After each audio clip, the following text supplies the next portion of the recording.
Hey guys, what's good? It's your boy Oreo, and I'm back with another reaction video. I think it's gonna be my last reaction video for the night. Even though technically it is 7 o'clock in the morning, and I need to go to bed. And I will take a nap and then come right back to this as soon as I wake up. But today we are gonna be reacting to. Oh nah, Kizaru pulled up mad disrespectful, in which he did. This is a video talking about One Piece by the homie Kiwi Supreme. And I've been waiting forever for this man to upload, and I'm so glad he finally did. Now, in this video, he's going to be covering episodes 1123 to 1126, and if you're caught up in the anime, then you are right where I'm at. Now, granted, he posted this on April 25th, 2025, so, and, what was it? The next day, I believe, it was the next day, was when episode 1127 dropped. So this video was only covering episodes 1123 to 1126, but I did watch episodes 1127 already, and let me tell you, let me tell you something. I wish he would have waited.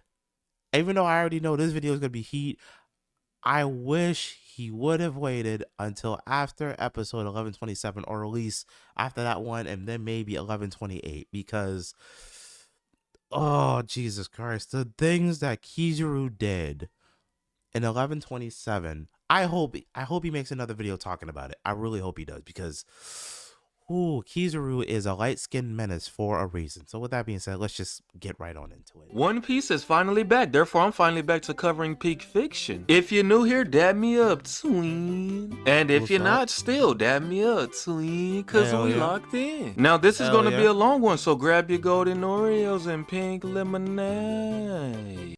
I do not have any golden Oreos or pink lemonade, but I'm locked in with you. Even though I'm tired right now, I'm locked in with you, gang. Them shit's fire.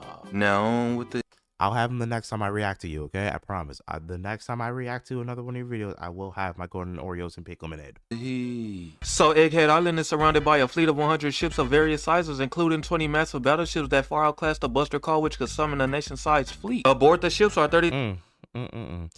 If you guys are new to One Piece, or maybe you guys don't know what One Piece is, I just want you to know and understand, when he talks about a Buster Call, a Buster Call is a huge deal. A Buster Call consists of 20 fleet battleships and seven vice admirals.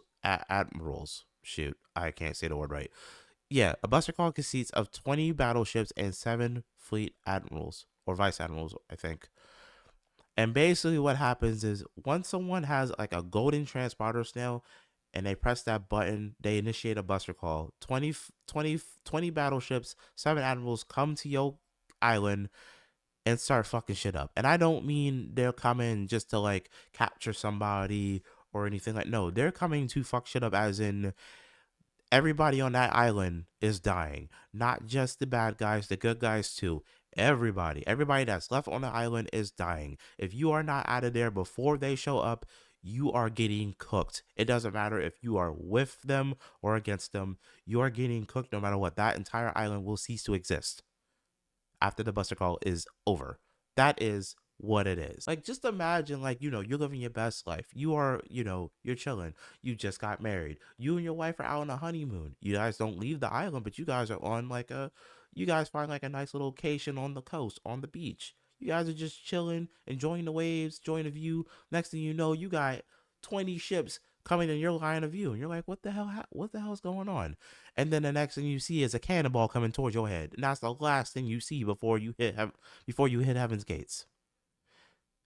Fucked up, right? 3,000 Navy soldiers, which is led by the vice admirals and the oil farmer himself, Kizaru. And one of the Navy ships got rolled up on by a sea beast weapon that went for a little snack, and it started laughing at him. But Kizaru ain't pull up for bullshit and quickly packs up the sea beast weapon. And just look at bro posing, waiting for someone to notice the fit. I'm telling you, this man Kizaru is a next level oil farmer. Look at bro posted with his crew tearing up some ramen, even got the iconic panda bear with him, as a whole gang of pacifista and sea beast weapons are in front of them, and his little nephew on the same time and enjoying a little snack before he get active, as he talks to his uncle Kizaru through a transponder snail and disbelieved that he'd actually come to kill Vegapunk. But Kizaru lets Sentomaru know that studying the voice entry is a crime that even he can't defend. And so quite frankly he has no choice in the matter as he's only a Navy's puppet. Suddenly one of Kizaru's subordinates lets him know that they picked up a signal coming from Egghead which they found out is making a call to Mary Joie. So his subordinate informs him that the buzz down on his wrist is actually a black transponder snail, which he can use to listen in on the conversation. So the call was coming from York, who contacted the five elders, and she started getting on their heads for trying to kill her, even though she was the one who informed them about Stella's betrayal. But the five elders aren't taking any chances because she too is a Vegapunk. But York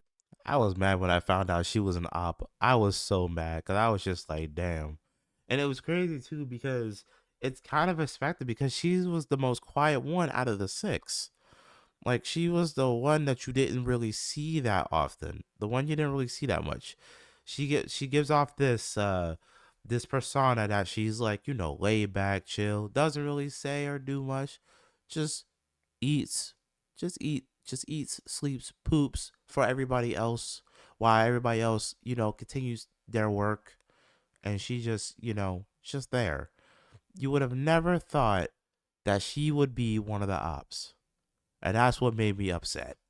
Works like, my nigga, if I had interest in the voice entry, I wouldn't have informed you. Workery's like, good point. They couldn't even argue it, so instead Nezjuro changed the topic. Surprised that she's alive, Nezjuro asked her what happened to the Straw Hats, which she's like, the fact that I'm the only one contacting you after last night should tell you everything. And lets them know that she has control of Egghead, and even if they try to harm her, she has the Seraphims. So York asked again, why is this fleet surrounding the island, and asks, do they want to have a war with her? But the five elders decides to negotiate with York as they're aware that she is capable of creating the mother flame that they desire. And Kizaru smiles as he hears some valuable information. So York strikes a deal with the five elders, telling them to promise not to harm the lab and make her a celestial dragon. And one of the five elders that is speaking for all of them said it would be done. Meanwhile, whole time Luffy and the gang set the whole thing up as they're holding her captive. And she begs the five elders to save her, caught the five elders and Kizaru by surprise. That man Luffy moving like a mafia boss. And after the gang was done chatting and feasting, it was time to set their escape plan in motion. So Luffy's talking to the five elders, and for the most part when Luffy get in contact with someone new, especially if it's his ops, he gotta let them know that he'll become king of the pirates, and lets them know that if they want to save York's life, they need to clear the ships from shore. York started screaming for help, saying that Luffy's gonna kill her if she don't get saved, and the Navy soldiers that's tuned in was worried for York as they saw Luffy as a menace. Even Bad News Morgan, Vivi, and Wapple are tapped in and shocked that Luffy is talking crazy to the five elders. So Workery asks Luffy who are all still alive in there, which bro's about to go for the bait and look at Usopp.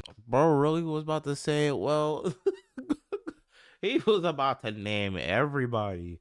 Bro, I swear to God, if he had just about as much smarts as Nami or literally anyone else, like, oh, I don't think I would have enjoyed this.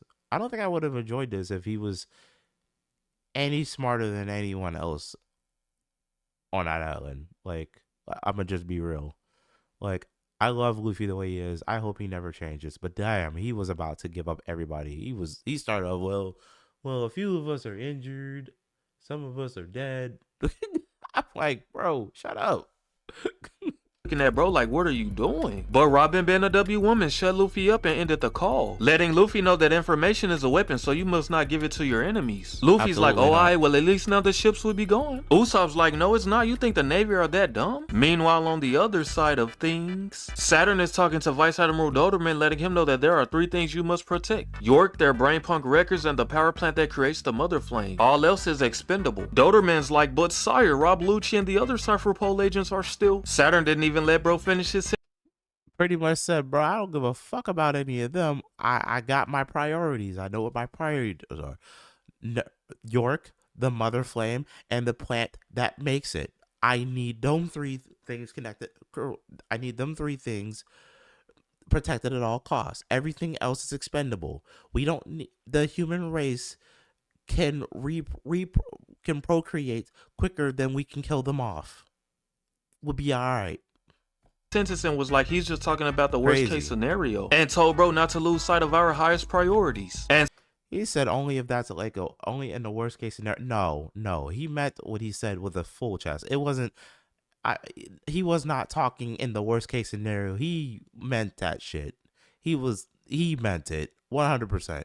He only sees humans as like insects, so he 100% meant that shit.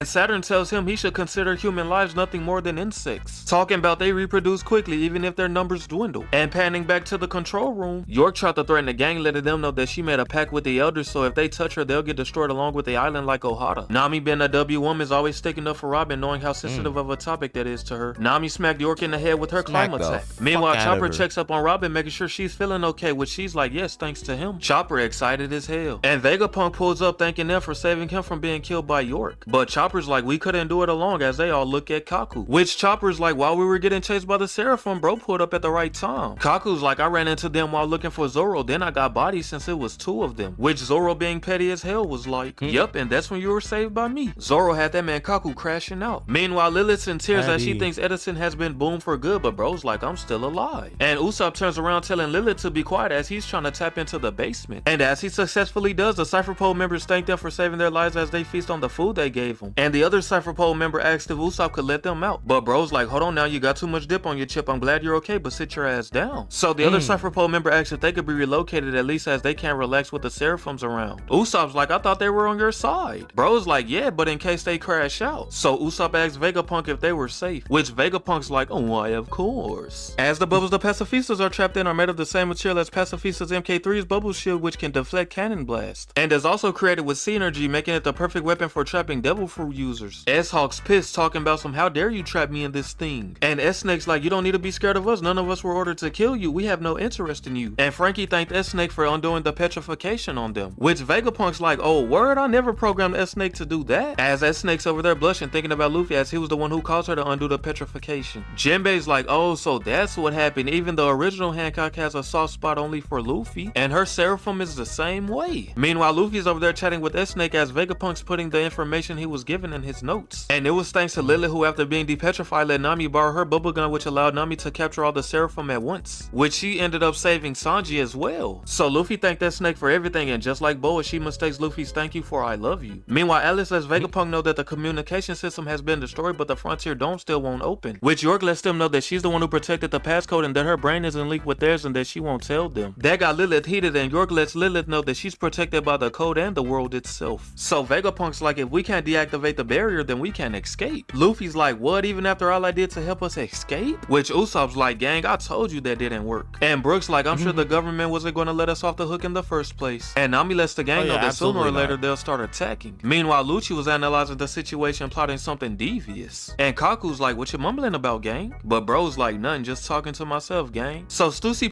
I just didn't understand. Why would he? Why are you still plotting even though you're not really in the best situation right now? That's what I wondered at first. I was just like, why are you still trying to plot shit right now? You're not even in the, like, you're not even in a good predicament to do this. Like, even if you do achieve your objective and kill Dr. Vegapunk, or even if you manage to hurt him, there's no way Jinbei ain't gonna step in, Brook ain't gonna step in, even Nami and Usopp's scary ass ain't gonna step in. Like, I mean, sure, you're probably stronger than all of them combined, but still, it's not like you're gonna leave that room very easily. Also, god damn, Stussy is thick. God damn, Stussy is so super thick. I'm so mad about what the fuck happened to her. I hope she's still alive. I really hope she's still alive, because oh god, you're thick. he pulls up telling Stella that they're surrounded in all directions, and that there are 100 ships of various sizes and 30,000 soldiers, and Kizaru is there. And no matter the situation, Sanji's always gonna fiend over the ladies, as he pulls up offering Stussy a cup of coffee, which she gladly accepts. And that man Lucci in the back mad as hell on how he got betrayed, but Stussy's like, don't look at me, nigga. And Vegapunk pulls up on Nami asking if she's the navigator, which Nami's like, yeah, that's me. So Vegapunk asks Nami to tell him about the shipping route, which she tells him that the law post hasn't recorded a signal yet, but they do have one steady needle from the land of Wano pointing northwest, which Vegapunk lets her know is Elbaf. And with Luffy and Usopp overhearing the place they've always wanted to go being mentioned, they ask, are they going there finally, which Nami's like, I guess. And with that, their next destination is Elbaf, the land of giants. So Vegapunk cooks up a plan of escape, but unfortunately the Vega Force 01 cannot fly out of range. So Frankie lets Vegapunk know that they can fly a kilometer further using the Sunny's Coup de Burst, which flies on Cola. And with that, two geniuses were locked in. And Vegapunk tries to tell Lilith what she'll be tasked with. But Lilith's like, I'm already knowing, gang, I'll use the Vega Force 1 to carry the Sunny to the backside of the island. But Atlas like, before they can do that, they'll need to deactivate the Frontier Dome. So Vegapunk, Edison, and Atlas started cooking. Meanwhile, Luffy, Lilith, Bonnie, and Frankie makes their way to the Vega Force 1 to move the Sunny to the backside of the island. But Frankie's a bit worried due to opening the barrier, which also means that the enemy's attacks are able to go through. Meanwhile, Lilith is excited at the thought of being able to leave the island and visit the outside world for the first time. And Luffy and Bonnie's worried about their current food supply as they want more. With Bonnie demanding pizza, but Luffy's like, relax, with ingredients Sanji can make us pizza. So Bonnie's like, Sanji's so cool being a great cook and an excellent fighter. Which Luffy's like, why the sudden change of mood? You was bitter against Old Man Apple a while ago. Which she laughs and tells him that she won't kill Vegapunk. Which was a relief for Luffy as he mocks her. If you hear a truck in the background, I apologize. I ain't really nothing I can do about it. It's the trash people that's coming to take our trash. It's like 7 o'clock in the morning, so yeah, this is about the time they come and pick all that stuff up. Asking if she's been crying all night, getting Bonnie heated as she's like, no, I wasn't. Meanwhile, on the other side of things, a Navy subordinate gives Vice Admiral. I love when he does that. Meanwhile, on the other side of things, I don't know why. I just like when he says it like that. Doberman the transmission from Lucci on the situation inside the control room, as Doberman tells the subordinate to share this information with the other ships. Meanwhile, Kizaru pulls up on Saturn, who asks him if he heard the conversation, which Kizaru's like, hell yeah, bro was talking head like he's in control, but it seems like they're trapped inside. So Saturn's like, the barrier is a laser defense system, correct? Well, my boy, you are light itself, so can you get inside? Kizaru's like, why, of course, but the thing is, there's an old friend of mine who is defending Vegapunk below it. Saturn told bro to just jump over him, but Kizaru can't do that because he got an image to maintain. He can't be out here losing aura points, so he don't want to humiliate a man who is determined to stand in his way. So he wants to give bro the respect of a fair fade and let Saturn. I respect it. I really do. I respect it. It's kind of sad how Sentomaru went out, but I respect it, bro. And I respect Sentomaru even more for this. So I can't get mad. I know that Sentomaru has countless CB's weapons and the pacifistas to sink their ships, so there will be tremendous damage. So Saturn's like, I bet we can't take too much time then, and asks Kizaru if he knows the location of the power plant, which Kizaru gives him a piece of paper signed by Lucci of all the information they need. Meanwhile, on the other side of things, the Navy fleet were preparing for battle. Meanwhile, over at Labo Phase, as Luffy and the gang are on the move, Lilith spots the Sunny and Vega Force 1. And panning back on the other side of things, Kizaru pulls up and Sentomaru stands up as he knows it's time for the Fade to commence. So Kizaru uses Sacred Yaldamir and Sentomaru commanded the pacifistas to move to shore to defend the island from the Navy. And as Sentomaru prepares his defense, Kizaru pulls up clashing with bro, causing a huge explosion which caught the gang by surprise as they see light shining from the ground, which Luffy's like, someone's here, someone's strong. Meanwhile, Kizaru and Sentomaru got the boxing with the lead choreography. That man Sentomaru was really holding it down. Meanwhile, on the other side of things, Vice Admiral Doberman lets the gang know that Kizaru landed on the island and that their enemies will fight back. So the gothic baddie Vice Admiral Dahl tells the other Vice Admirals to slide, and they spring into. Yo, and these vice admirals are dumb strong, especially the one with the black hair, that young one with the black hair.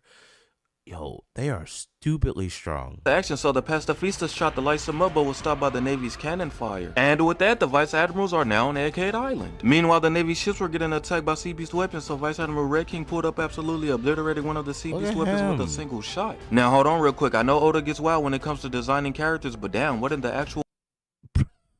Bro, what a dickhead. What a dickhead. Not Oda. No, Oda's not a dickhead. This guy is a dickhead because he literally has he has the head of a dick. That is great.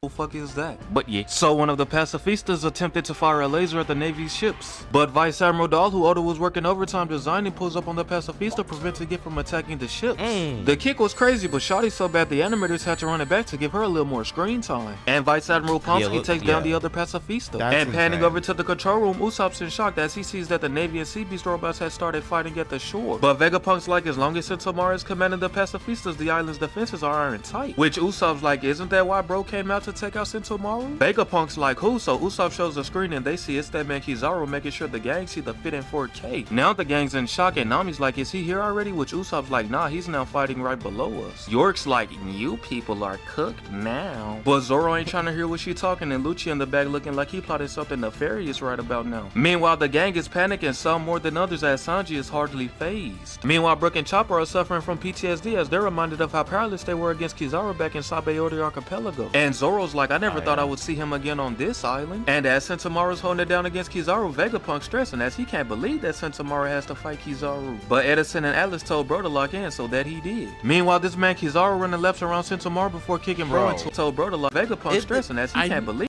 I need y'all to understand something. I need y'all to understand. There's a reason why Kizaru is known as the light skinned menace.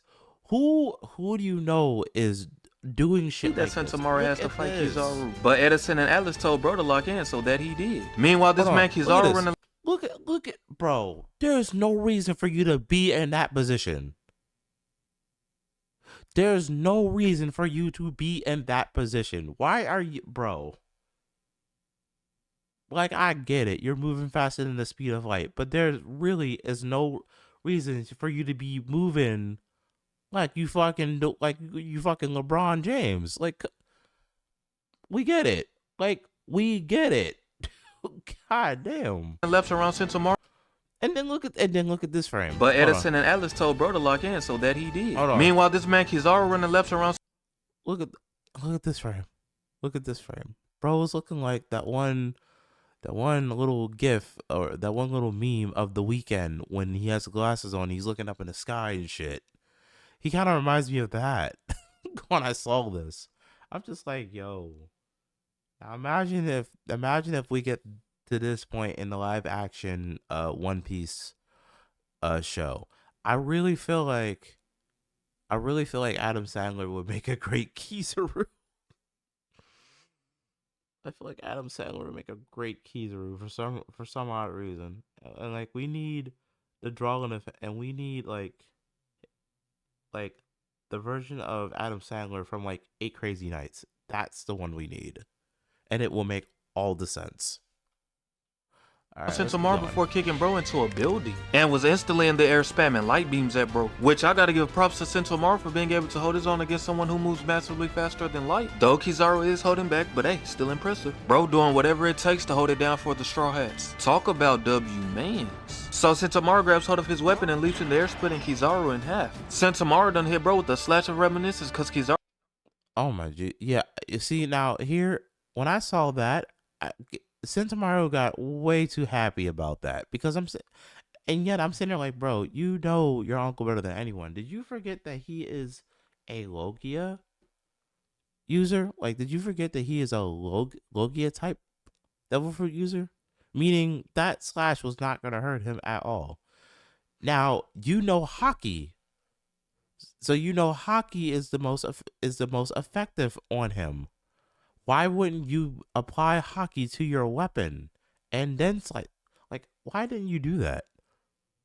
Why didn't you do that? Kizaru started thinking about the past, where him and Vegapunk first met Sentomaru, who took down a gang of bears that they were tasked to hunt. Vegapunk's like, you're strong, where you from? But Sentomaru's like, niggas from my village mad weak, so I won't go back there. Kizaru and Vegapunk looked at one another as they already knew bro was capping, which Kizaru's like, you got kicked out, didn't you? So Sentomaru went on about how he's strong and don't get hungry and wants to work cause he wants money, which Vegapunk's like, some you wanna buy? Which Sentomaru says rice balls in his stomach starts to growl. Had the whole squad laughing. But with seeing Sentomaru's exceptional strength, Vegapunk hired him as his bodyguard, which Sentomaru then pulled up on Kizaru, calling him uncle as he asked him for advice on how to protect Vegapunk. Kizaru's like, uncle? Damn, little nigga, you making me sound old. And once Hey, listen, I'm already being called uncle at 30 years old. I'm already being called uncle. And honestly, I don't blame them because I move like an unk. Like, literally every time I bend down to pick up something, you're going to hear the noise. You're going to hear the unk noises. Like, every time I bend down, you're going to hear every single time. I even I do it so unsubconsciously now, to where at this point I just accept the fate. Like, I know I'm getting there. Like, I know I'm getting old. I'm 30% of the way dead. I don't got that much longer left. So I mean, I get it. At this point, you just kind of have to just accept your fate. Kizaru was done taking a trip down memory lane, Sentomaru smacked Kizaru with sumo strike. But Kizaru's like, good one, pal, but you're not the only one with superb defense. And shot Sentomaru with a light beam point blank. Then Kizaru purposely got in front of the camera just to oroform after violating his nephew. And with that, Kizaru commanded the pacifistas to work with the Navy ships to sink the sea beast weapons. And so the pacifistas start to put in work. Meanwhile, in the control room, as the gang is spectating the situation, they see Sentomaru toasted on the ground. As Kizaru started oroforming over bro's unconscious body, until he decided it's about that time to pay Vegapunk and the gang a visit. Meanwhile, Lilith is piloting the Vega Force 1 that is carrying the Thousand Sunny, which Luffy, Bonnie, and Frankie are on, as they make their way to the backside of the island. Meanwhile, Kizaru effortlessly made it past the barrier due to being light itself. And I'ma say it, bro. Every time this man Kizaru steps on the scene, it's an oroform. Bro has no business being this clean and nonchalant about it too. Man, he just like me. And as Usopp's in the control room panicking, Stussy's in her own world drinking coffee as she spectates. But this is where things starts to go south. You see, this man Lucci was so hyped about his comrade stepping on the scene that he decided to attempt to finger Vegapunk. Pause. But Stussy pulled up for the save. And this is what had me mad. This is what had me mad. Decided to attempt to finger Vegapunk. Pause. But Stussy pulled up for the. That's what had me mad. So mad. Like, I get it, but why Stussy of all people? Why Stussy? Why?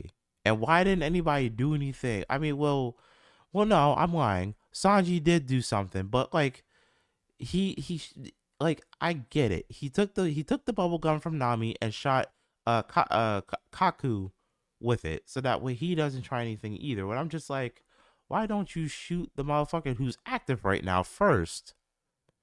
I mean, Kaku is hurt, so it's not like he's getting up and making any moves right now. Look at it. Save. As everyone's in shock. Sanji, being a big brain playmaker as per usual, he uses the bubble gun Nami got from Lily to trap Kaku in the. Yeah, like, I don't know if this was a big brain play or not, because you should have shot the person who was active first, not the person who is laid out, injured, covered in bandages. It's not like he's about to make any moves. It's not like he's going to suddenly grow a pair of nuts and start moving like a Prime D Wade. Look at him. He's not in the best shape to do that right now. And even if he was about to make a move, y'all could take him easy. I'm just saying.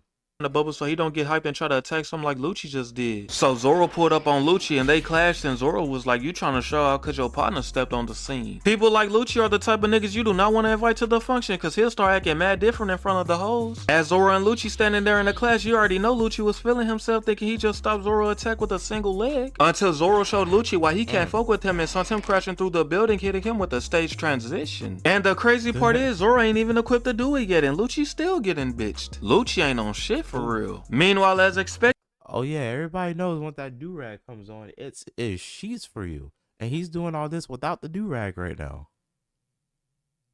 Crazy work.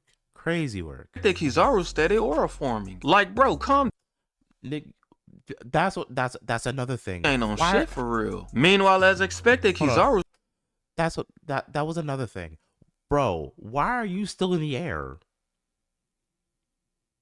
Why are you still in the air, bro? You should have been dropped. Why are you still in the air? Just, bro, we see you. We see you. Damn. Steady oroforming. Like, bro, calm down. We see the fit. Like, this amount of oroform coming from one man in a single episode is absurd. Seriously, a whole event just played out and bro still in that one spot. Like, don't you have a mission to accomplish, sir? But I suppose oroforming paid off because he ended up spotting the Vega Force that's carrying the Straw Hat's ship. So he goes down to see what's up. Now, bro, this is why Luffy's a dog amongst dogs. As Bonnie and Frankie spots Kizaru, they were in search for Luffy, which bro was already heading off the ship. Didn't tell the gang a damn thing. It was on sight for bro. And Kizaru was trying to speak, but Luffy ain't with her talking and pulled up as Kizaru was mid-sentence and started doing some oroforming of his own with these unnecessary ass spins of the air and tried to boom Kizaru's shit, but bro blocked it. And as Luffy looked at Kizaru, menacing as hell, Luffy lets Kizaru know that they're 100 times stronger than they were 2 years ago. Bro, I'ma stamp this right now. No one in anime has better on-sight moments than Luffy. Bro is. I thought that was so freaking scary when I saw that. Like, it's expected of Luffy, but I thought that was super important to note because he literally said his name. Like, and my man is good for not remembering people's names. So, like, just keep that in mind. Luffy is good for not remembering not a single person's name or giving people weird nicknames so that way he can remember them. My man straight out said his name, Kizaru.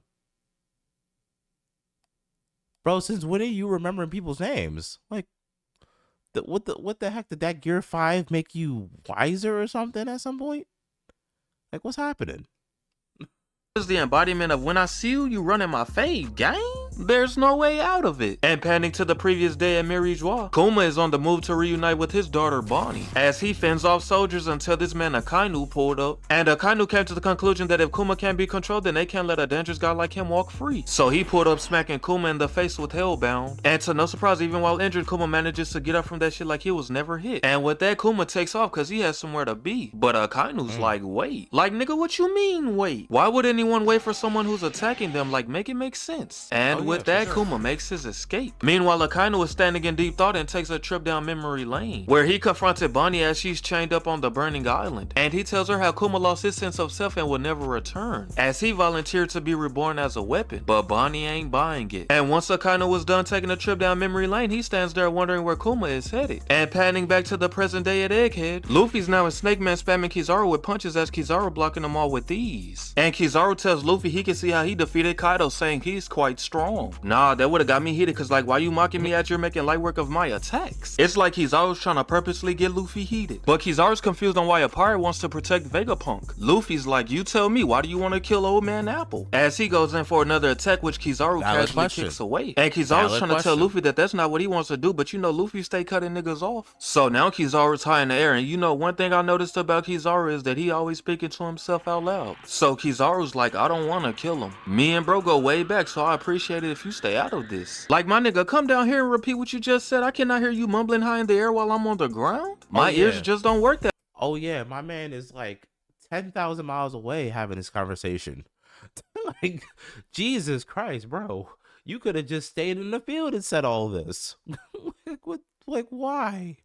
Way, gang? So Kizaru fires a light beam, which he then accelerates and blitz Luffy, kicking him into Vega Force, causing the robot's lower half to be destroyed as Luffy is sent flying through the barrier. And with the Vega Force now destroyed, Lilith takes notice of the situation and tells Frankie and Bonnie to run. And she tries to let them know that it was going to explode, but there wasn't much time for talking, so they jumped on it just as Vega Force detonates. And Lilith is upset that their dream robot is now destroyed. Meanwhile, Frankie went to check on the Sunny, which Bonnie's was like, my nigga, Luffy was sun flying too. But suddenly Kizaru pulled up and Bonnie wasted no time grabbing what she could off the ground and swung on bro, attempted to H him with her ability. But Kizaru said, get that weak shit out. This was fucked up, bro. Got behind her, kicked her at the speed of light into the barrier. That was insane. Outta here. Saw Bunny flying into the barrier. The sheer power behind One Piece characters' physical attacks are insane, and the fact that niggas be surviving it is even crazier. And that man, yeah, because why the fuck are y'all so strong that you're able to kick somebody that far away?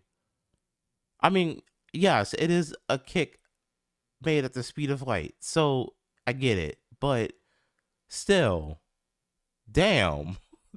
Frankie really thought he was finna put in work. Bro really crashed out and said, I'm about to boom this light man with light. Like, you can't make this. Like, I get it. Like, Frankie, I get it. I get it. I get what you were trying to do, and we appreciate you for trying to step up. But you are trying to hit a man made out of light with a beam made out of light. That is literally the same as shooting a water character with water. That's literally the same as shooting that's literally the same as shooting a fire character with fire. Like, he's gonna be immune to your attacks. This shit up. And Kizaru just knew bro was on bullshit too, so he didn't even bother to waste his time and just went about his mission. And with Kizaru on the move, Lilith understands that Stella's in danger, so she tells Frankie to call the gang. Panning over to the control room, Usopp answers the call, which Frankie asks if everyone's alright. Which Usopp lets him know that they're doing good, but suddenly got interrupted by Vegapunk, Alice, and Edison, who lets the gang know that they've cracked the deactivation code for the defense system. So Vegapunk lets Frankie know that they can deactivate the barrier at any time and asks if he moved the Vega Force and the ship to the backside yet. Which bro's like, nah, but since there's no time to explain, he tells them to get out. I wish they would have told us what the passcode was, because I just want to know.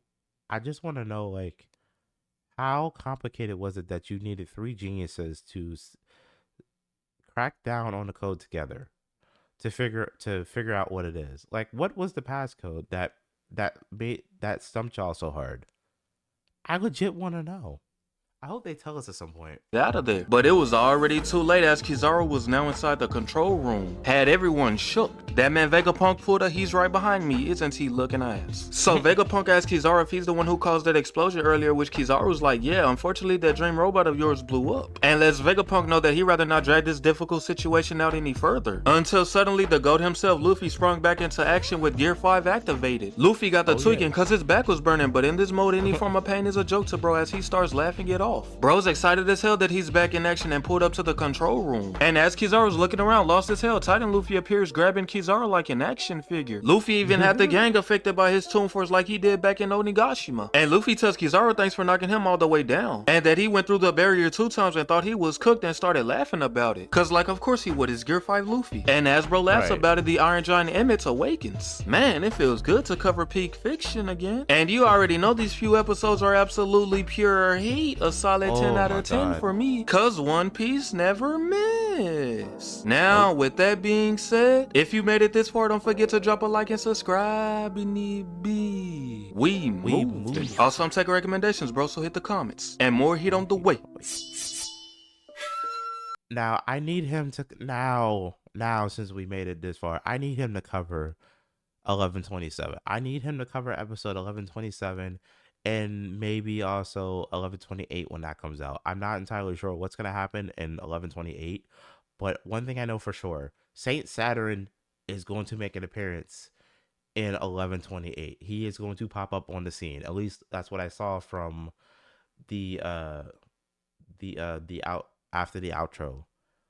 So I need him to cover those 2 episodes because the amount of ore farming that Kizaru did in that one episode alone, it was more than anything he did between episodes 1123 to 1126.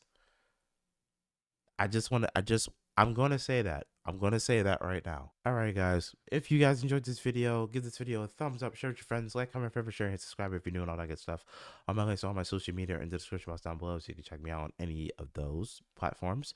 And until my next video, I'll catch you guys on the flip side. I'm going to bed. I got more videos to record as soon as I wake back up, so we're going to get right back to it. And I'll catch you guys on the flip side. Laters.